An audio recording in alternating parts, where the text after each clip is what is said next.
hello friends नोंथांमोनखौ दिनै आंनि गोसो गोरबो बिखा खंख्ला सिंनिफ्राय बरायहरलायबाय आरो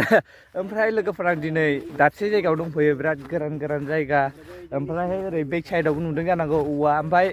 माने लोगोफोर बे जायगाया जाहैबाय रानि गाथोन ओमफ्राय दिनै आं बे जायगायाव मानो फैदों होनोब्ला एसे ओरैनो नोंथांमोनजों भिडिअ मोननैसो शेयार खालामनो होननानै फैबाय आरो थारमाने लोगोफोर बे जायगायाव देग्लायनि सेन्ट्रेल बर्ड साहित्य सभाया बे जोंनि पार्कआव आनसलिकनि सिङाव थानाय रानि गाथोन मोनसे प्लेग्राउन्ड आरो बाव जागोन आरो बेनो आरो प्लेग्राउन्डआ बे जायगायावनो फैदों ओमफ्राय दा एसे प्रिपेरेसन जागासिनो थारमाने एसे एनै खामानि सोलिगासिनो आरो ओरै नै गासिबो टेन्ट हाउसनि जिनिस गारफैबाय ओमफ्राय नैबेहाय नै दाखालि कमिटिनि माबा दादोंमोन आरो ओमफ्राय बैथिं खुन्थिया गायसनखाबाय लोगोफोर बेयावनो जागोन आरो थारमाने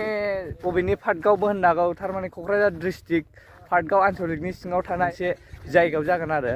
नायनो हागोन लोगोफोर ओरैहाय दं आरो गाथोना ओमफ्राय ओरै सानजों खोमसि नुबाय नांगौ बैयो सेटमांगा ब्रिज आरो लोगोफोर बे जायगायावनो दंफैयो नोंथांमोना नायनानै माबायदि मोनदों आं खानायखौ सिनजादोंमोन नै जों हाख'लायबावदों माबायदि मोनदों एसे कमेन्ट्सआव खिथादो ओमफ्राय नै लोगोफोर नैबेनो आरो पस्टारा नायनो हागोन मा मा लिरनाय दं नै गासिखौबो नायदो माने लोगोफोर आं दहायनिफ्रायनो रानि गाथोन होनबोगासिनो आरो माने एसे मिस्टेक जादों थारमाने बेबो नायनो हागोन नै बावसो दासो नायफैबाय आं नै लिरनायखौ नायनो हागोन आरो रानि खालायस्रि फोथार पार्कआवसो आरो बेखौनो आं दहाय एसे मिस्टेकआवनो गोरोन्थि बुंफ्लांबाय माने रानि गाथोन होनफ्लांबाय आरो ओमफ्राय रानि खालायस्रि फिल्डसो आरो लोगोफोर थारमाने बेखौ एसे खिथाफिनबाय आरो गाज्रि दामोनसै रानि गाथोन बुंफ्लांबाय सालायानो बेगें गैया नालाय फिदिंलाबायबानो सोर गिदिंलाबायना बुंफ्लांबाय आरो बिदिनो मिस्टेकआव एसे गोरोन्थि जाखायो गोरोन्थि मिस्टेक होननाया बेनो आरोखि होमब्लालाय नायलांबाय था भिडिअखौ जोबजासे नायलां गासिखौबो देखायलांजोबगोन आं दा मा होनो लोगोफोर माने लोगोफोर दा एसे दंबावो आरो डेटआ 23, 24, 25 फेब्रुवारि 2023 नायनो हागोन नै बे डेटआवनो जागोन आरो बे प्रग्रामा लोगोफोर ओंखायनो दा एसे डेटआथ' लं टाइम दंबावो नालाय बांद्राय प्रिपेरेसन जायाखै एसे उन समाव बानायनायाव आं नोंथांमोननो नेक्स्ट भिडिअ लाना फैबावगोन आरो नायनो हागोन ओरै गासिबो ओमफ्राय जोंना ओरैहाय दं सासे लोगो गामिनो आयना बर' लाइभ होगासिनो बिथाङा हाय नुवा खोमसि नुबायलै बिथिं लाइभ होगासिनो बेयो इउटुबाव नायनो हागोन नै लोगोफोर नायनो हागोन बेयाव गासिबो टेन्ट हाउसनि जिनिसफोरखौ लाबोजोबखा आरो बायदिसिना जौस्रां बेफोरखौथ' मा बानायो मिथिला उनाव जेब्ला जायो अब्ला नायसिमसै आरो ओरै दंफां दंलाजोबथारोब्रा नै औवा थौवा गासिबो बाव मेन पेन्डेलनि माबाखौ दोनफैजोबखाबाय माने लोगोफोर ओरैहायबो माखासे प्रिपेरेसन सोलिगासिनो आरो खामानि मावगासिनो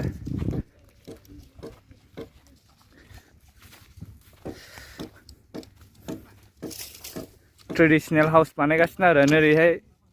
बाख्रि एगजिबिसन जागोन दा बाव दे मोजां बानायगासिनो जोंना नै बर'नि मोनसे ट्रेडिशनेल कालचार आरो बाव मोजाङै नायखा औ आयंआ जोंना बाख्रि लुगासिनो ना बाख्रि जागोन ना बे आयं बाख्रि जागोन ना बे औ ए जेबो नङा थारमाने लोगोफोर बेयाव माखासे ट्रेडिशनेल माबा बानायगासिनो आरो मोनसे न'खर जागोन आरो बे मोनसे भिलेजनि बेखौ बाव हाबाबो जालायथारगोन ए ओरै बानायगासिनो आरो गासिबो प्रिपेरेसन हाबा जायग्रा जायगा ना औ माने लोगोफोर बेयाव मोनसे एगजिबिसन नालाय बाव मोनसे हाबा जानाय माबा सिनबो नुनो मोनगोन आरो हाबा जाग्रा जायगा आरो बे मोनसे ट्रेडिशनेलनि माबा जागोन ना बे जोंनि बर'नि औ बानायगासिनो नै इन्जुर बानायगासिनो फाथिनानि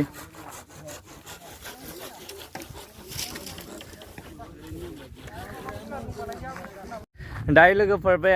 माखासे एगजिबिसननि ट्रेडिशनेल बायदिसिना न' जोंनि गोदोनि बर'नि न'खर बे लुनायखौ नायना फैबाय जों एसे एनै भिडिअ नोंथांमोना नुबाय जानांगौ दहाय एसे देखायबाय आं ओमफ्राय दासो जाहांगासिनो आरो जेबोआनो जायाखै दाबो एसेल' जाहांदों ओमफ्राय गोबां टाइम दंबावोना टाइमा माबायावसो नालाय फेब्रुवारिनि 23 अक्ट'आवसो नालाय बेयो लोगोफोर ओंखायनो दा एसे मावगासिनो आरो लासैनो जागोन आरो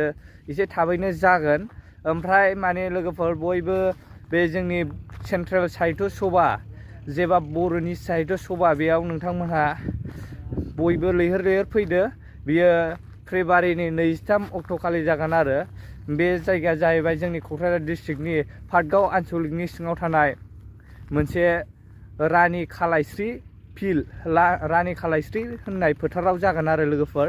माने बेनि लकेसना जाबाय पाटगाव बाजारनि एसे फैनानै मोनसे सेटमांगा दालां मोनो आरो सेटमांगा ब्रिजनि अपोजिटआवनो बे जागोन आरो लोगोफोर नोंथांमोना मेन हाइवे 31 नं राजा लामाजों फैबाय थाबानो बे सेटमांगा ब्रिज बेखौ मोनबानो बेखौ नुखागोन आरो बयबो अब्ला लोगोफोर नोंथांमोना बयबो फैलायदो बे प्रग्रामाव बयबो लैहोर लैहोर फैनानै बाहागो लाफैदो आरो गोबां बायदिसिना दिन्थिफुंनाय नुनो मोनगोन नोंथांमोना बयबो नायफैबानो जाबाय आरो गावनि गोसोफोरखौ फ्रि लानानै जोंनि बर' साहित्य सभाखौ बयबो फालिफैदो ओमफ्राय दा बे पेन्डेल लुनाय पेन्डेलथ' नङा थारमाने एगजिबिसन जागोन जायगानिफ्राय फैबाय जोङो ओरै मेन पेन्डेल जागोन जायगाथिं ओरैहाय नायनो हागोन आरो बै नुहुरनाय लांदां जायगायावनो मेन पेन्डेला जागोन बेयावनो प्रग्रामनि मेन पेन्डेलखौ बानायनाय जागोन आरो ओमफ्राय ओरैहाय बायदिसिना थाबावगोन आरो फुरा बिराद गुवार आरो ओरै रोमै रोमै ओरै नांहैगोन बै कारेन्ट नुहुरनाया बिथिंबो नांहैनो हागौ आरो लोगोफोर ओमफ्रायहाय लोगोफोर दिनैनि भिडिअखौ आं बावनो खालामफैबाय नोंथांमोननो बेखौनो शेयार खालामबाय आरो प्रिपेरेसन जागोन अनेक जागोन जेब्ला बानायो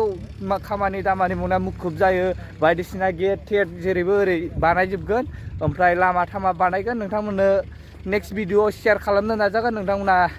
बेनिखायनो नेक्स्ट भिडिअखौ नायनो थाखाय मा बानायो मा बानाया बेखौ नायनो थाखाय नोंथांमोना आंनि चेनेलखौ बयबो साबस्क्राइब खालामना होदो आरो लोगोसे लाइक शेयार कमेन्ट्स खालामदो आरो बे जाहाथे बे प्रग्रामखौ जोंनि बयबो बर' सुबुङा मिथियो बेनिखायनो नोंथांमोनहा बयबो शेयार खालामनानै होबानो जाबाय भिडिअफोरखौ ओमफ्राय बार बुंनाय जाखाबाय डेटआ 23 फेब्रुवारिनिफ्राय जानानै 24, 25, 26 फेब्रुवारिसिम आरो लोगोफोर नोंथांमोना बयबो बे थारिखखौ नायनानै फैदो अब्ला लोगोफोर दिनैनि भिडिअआ बेखिनियानोसै जाय मोजां मोनदों भिडिअखौ लाइक शेयार खालामदो आरो नोंथांमोना एसेसो कमेन्ट्स खालामबानो जाबाय आरो नेक्स्ट भिडिअखौ लाबोनांगौ ना लाबोनाङा कमेन्ट खालामबानो जाबाय आरो बे जायगायाव थारमाने खामानि मावनाय बै गेट मेन पेन्डेल बिदि बानायनाय समाव आं फैफिनगोन भिडिअ बानायफैफिनगोन अब्ला लोगोफोर दिनैनि भिडिअखौ आंनो बावनो फोजोबसै नेक्स्ट भिडिअ थाबैनो लोगो मोनफिनगोन see you again bye bye